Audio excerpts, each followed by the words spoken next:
Et oui, la semaine de 4 jours qui est de nouveau dans le débat public. Je rappelle le principe, le salarié perçoit 100% de son salaire et assume la même charge de travail qu'auparavant, mais sur un moins grand nombre de jours. Bonjour Marc Vigneault. Bonjour David Jaco. Ça va? Journaliste à l'opinion. Oui, très bien. Bon, le sujet il a été lancé, c'est vrai, on s'en souvient, par le gouvernement en plein débat sur les retraites. Et puis il y a l'Angleterre qui a lancé cette expérimentation, alors je dirais pas à grande échelle, en tout cas pendant 6 mois sur 6 000 salariés. Expérience apparemment qui a été un peu concluante quand même. Est-ce que déjà c'est un sujet qui peut faire partie des discussions attendues entre syndicats et patronats, entre les partenaires sociaux, sur ce fameux pacte de la vie au travail voulu par Emmanuel Macron? Oui, ça peut en faire partie, puisque politiquement, il faut montrer que une fois que la réforme des retraites est passée, qu'on a dit aux Français et de façon un peu autoritaire, vous allez travailler de 62 à 64 ans, bah, tout ce qui peut montrer qu'on fait attention aux conditions de travail, à la façon dont on travaille, la façon dont on rend le travail moins un équilibre meilleur entre la vie privée et le travail, bah forcément, ça peut être à l'agenda. On voit que euh, cette semaine de 4 jours est expérimentée, par exemple, dans un URSSAF, oui, aux URSSAF, je crois. Et donc, bah oui, ça peut faire partie des discussions. Après, la question, c'est est-ce que c'est autre chose qu'un symbole politique? Est-ce que ça peut vraiment déboucher sur quelque chose? Là, c'est un peu plus, à mon avis, c'est un peu plus compliqué. Qu'on comprenne de quoi est-ce qu'on parle. 4 jours de boulot par semaine, ça ne veut pas dire nécessairement moins d'heures de travail sur une semaine. Ça veut dire une répartition différente.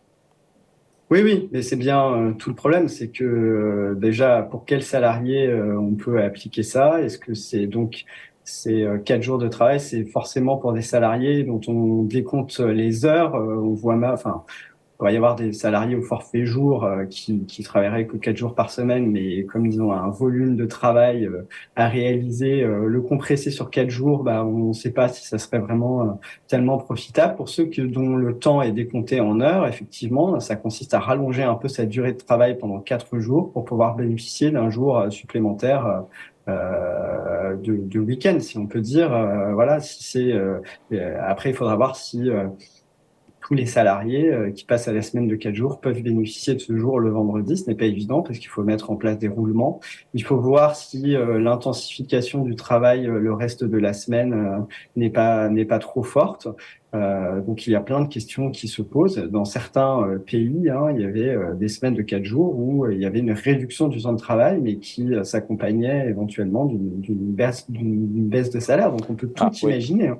Ah, Là, évidemment, l'idée, dans le contexte actuel, n'est pas de dire qu'on va baisser le salaire en parallèle.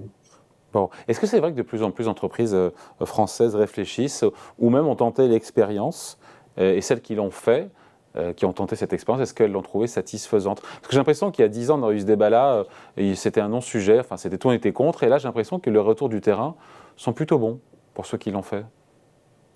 En réalité, c'est un sujet qui est un peu cyclique, hein. Quand on vous interrogez un député européen qui s'appelle Laroutourou, il vous explique qu'il y a des entreprises qui avaient fait la semaine de 4 jours, que c'est ça qu'il faut faire, etc., que c'est formidable, qu'il y a des entreprises qui étaient passées à la semaine de 4 jours. En fait, on se dit, bah oui, c'est un très bon sujet, mais c'est aux entreprises, effectivement, de négocier individuellement cette semaine de 4 jours. Je crois que tout le monde est d'accord pour dire que faire une norme et dire toutes les entreprises vont passer à 4 jours du jour au lendemain, un peu comme on a fait les 35 heures en 2001, en l'imposant de façon généralisée, ça serait une mauvaise idée.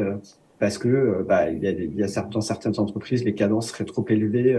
Voilà, il y a des salariés qui veulent le faire, il y a des salariés qui ne veulent pas le faire.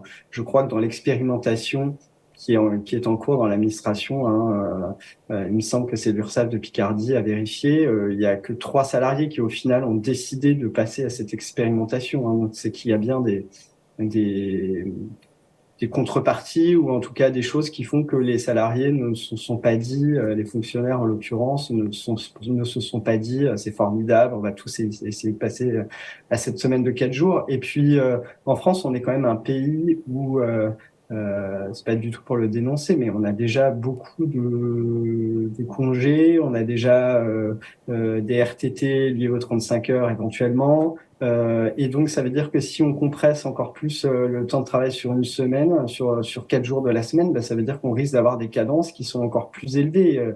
Il y a des tas de salariés qui se demandent déjà comment ils vont finir leur travail en 5 jours. Donc, est-ce que c'est faisable en 4 jours? Je ne sais pas. Oui, ça peut être source de stress supplémentaire, alors que l'objectif, c'est quand même pas, pour avoir un jour de plus de congé dans la semaine, de se retrouver avec beaucoup, beaucoup plus de boulot le reste du temps. Ils en pensent quoi, les économistes? On finit là-dessus. C'est une bonne ou c'est une mauvaise idée d'un point de vue économique? Bah, ils disent que ça peut être une bonne idée du moment que bah, c'est adapté aux réalités, au plus proche du terrain, c'est-à-dire entreprise par entreprise, et que les entreprises peuvent négocier. Alors s'il y a une appétence particulière en ce moment parce que le Covid aurait changé quelque chose et que des salariés sont prêts à vouloir s'en saisir et voudraient s'en saisir et que ça peut renforcer l'attractivité de certaines entreprises, eh ben, pourquoi pas? Et puis la situation sera différente d'une entreprise à une autre. Ça dépend du secteur d'activité dans lequel vous opérez. Il y en a qui disent que bah, ça obligerait à avoir des horaires plus flexibles les 4 jours où vous continuez à travailler. Donc, par exemple, pour des activités industrielles, bah, ça permettrait peut-être de faire fonctionner des machines plus longtemps. Donc, ça pourrait être un facteur d'augmentation de la productivité. Au contraire, il y en a qui disent bah, ça pourrait susciter de la fatigue sur les 4 jours bah, parce que bah, vous travaillez de façon plus intensive. Donc, ça serait une baisse de la productivité. Donc, on ne sait pas très bien. Ce qu'il faut, je pense, c'est laisser la liberté aux représentants des salariés de négocier avec la direction. Si c'est une demande forte de leur part et que l'entreprise considère qu'elle peut y gagner elle aussi en proposant ce genre d'organisation à ses salariés, eh bien, il faut évidemment tenter la chose.